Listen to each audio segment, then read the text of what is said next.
I am Dr. Richard Guttler, board-certified endocrinologist and clinical thyroidologist in private practice with special interest in non-invasive methods to decrease unnecessary thyroid surgery. Today, I'm showcasing thyroid radiofrequency ablation for benign thyroid nodules.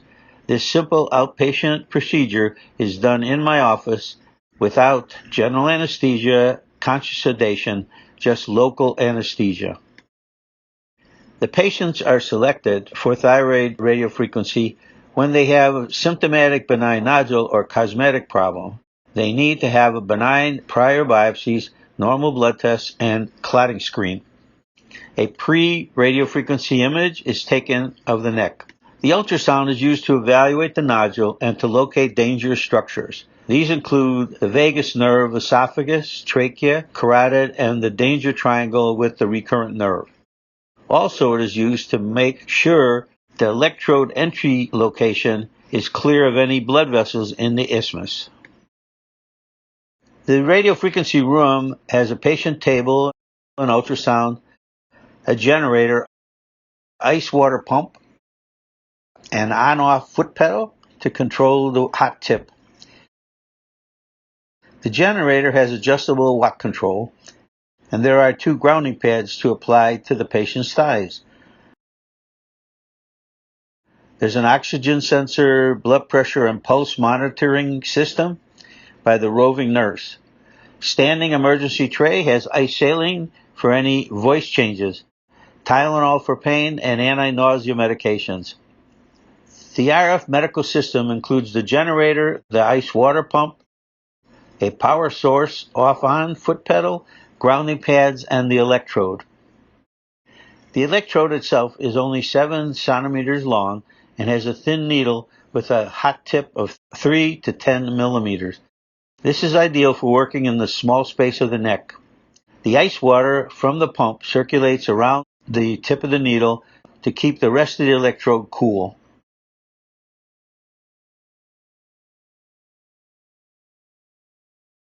The patient has their head in a donut at 6-degree elevation on the table and has a blindfold on. I am at the head of the table facing the generator, which is at the foot of the table. There are 2 screens, one for the sonographer and one for me. The sonographer helps locate the best position in the nodule, and after I'm satisfied the location is safe, I activate the heat with the foot pedal.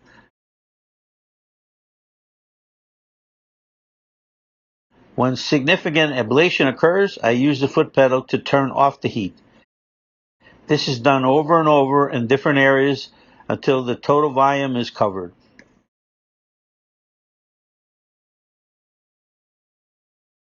The roving nurse is monitoring the patient's voice and any symptoms during the procedure. She also records vital signs.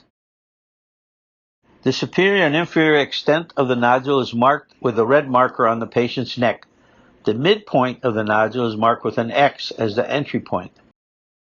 The thyroid capsule has sensory nerves that can cause pain. I inject 1% lidocaine along the outside pericapsular space of the thyroid capsule before I start the ablation.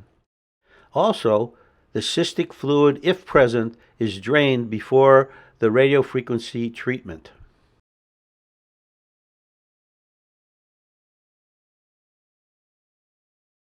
The electrode is inserted through the isthmus in a direction away from the danger triangle. This is called trans-isthmic approach. The procedure uses ultrasound guidance to position the electrode in a series of places in the nodule, usually from inferior posterior to inferior anterior in each section of the nodule. This produces 10 millimeter ablation zones. The procedure takes 30 to 45 minutes.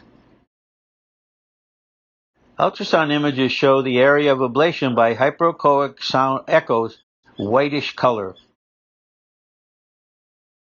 The electrode is then moved to a different area.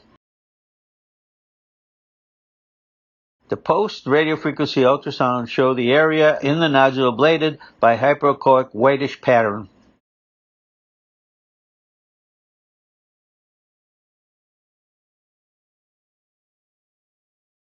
The patient is observed for 15 to 30 minutes and then returns to the examining room. Questions about how they felt and if they had any side effects. A picture and a video is taken at that time. The patient returns 1, 3, 6, and 12 months for ultrasound and repeats symptom cosmetic scores.